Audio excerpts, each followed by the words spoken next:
The mini jet build continues.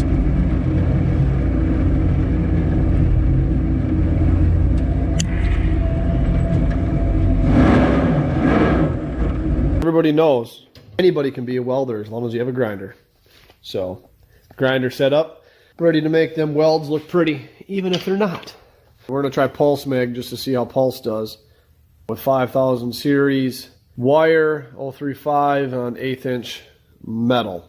So, spool gun's loaded up with some 5356, and it's been a while since I've welded aluminum, so don't hate. But like I said, anybody can be a welder if they got a grinder. See what kind of strength we got here. It ain't going nowhere. Little whole 2-ton Tina back from the buffet. It's bent up so we can tack it together. I'm going to do it by hand. And the way I'm going to do that, probably, well, it should work just fine. It's not the best way to do it, but it's the way I'm going to have to do it. So I did a test piece here on a piece of 3/16 scrap.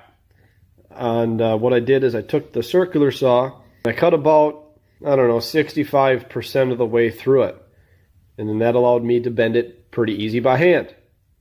After it's bent and everything's tacked together, we'll just run a bead along here. It might not be the strongest of seams, but it is 3/16 of an inch thick with a bead of weld on it. Should be okay. And it's the way I'm going to do it. So, I got the saw set up, tested on that. Let's go ahead and get her cut out. Alright, so those outside ones are cut. I didn't go too bad. A couple little oopses, but they'll be hidden by weld. One of which, right there. Go ahead and get this flipped over, transfer the other line, and bend that one up too. Alright, now that we got that cut, one little oopsie there, but that's okay. Be hidden by weld. It's time to bend, but before we can bend this, we got to go ahead and bend the transom. And the transom will fit in that. So let's go ahead and get the lines marked out on this bad boy here and put that in the bender. And what it's going to look like is this. So here's the bend sheet for the bottom, and those are the lines that we just did.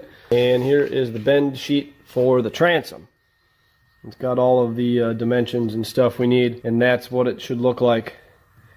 We need a 45 and another 45 and a 90. So let's go ahead and get that marked out and bent. Alright, got the transom bent. Here's what it looks like. It's a little too far this way, but that's okay. We can adjust it once we get it in the boat. Not worried. Let's go ahead and do a little bit of bending on the bottom and start tacking this thing together. Alright, so that went a little bit better than expected. I stood on the middle and pulled up on the sides and used those 2 wrenches to get the sides bent down.